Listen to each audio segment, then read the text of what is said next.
সকলকে দীপাবলির প্রীতি শুভেচ্ছা আন্তরিক অভিনন্দন। ভালো করে বম ফাটাও, বাজি ফাটাও।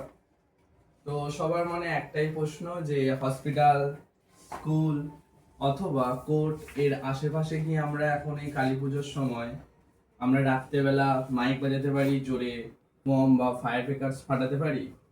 অ্যান্সার কি হবে? যে থানা যদি পারমিশন দেয় তাহলে আমরা মাইক বাজাতে পারি সার্টেন পিরিয়ড টাইম পর্যন্ত, কিন্তু অ্যান্সার রং। কারণ এগুলো সাইলেন্স জোনস এরিয়ার মধ্যে পড়ে। সাইলেন্স জোনস কোনগুলো? স্কুল, তোমার হসপিটাল, কোনো এডুকেশনাল ইনস্টিটিউশন, এছাড়াও তোমার সর্বোপরি কোর্টের আশেপাশের চত্বরে রাত্রি 10টার পর থেকে তোমার কোনো কাস্টমি বলুক বা যাই বলুক, তোমরা না পারবে কোনো রকমের বম ফাটাতে, না পারবে জোরালো শব্দ করতে, না পারবে কোনো ফায়ার ক্র্যাকার বা কোনো জোরালো মাইক বাজাতে।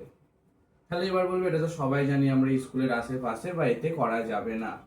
বাট এর সাথে তোমাদের এটা জানা নেই এখানে একটা এক্সেপশন ক্লজ আছে, যেখানে তোমরা এই বম ফাটাতে পারো বা মাইকে অ্যানাউন্সও করতে পারো, জোরে শব্দও করতে পারো, বাট অনলি তোমাদের পাবলিক এমার্জেন্সি থাকলে তবে, নইলে এই জায়গাগুলোতে তোমরা কিছু করতে পারবে না। এরকম ছোট ছোট ল রিলেটেড যদি কিছু কোয়ারিজ থাকে বা জানতে চাও, তো চ্যানেলটাকে লাইক, কমেন্ট এন্ড সাবস্ক্রাইব করে রেখো। বাই, পরে দেখা হবে।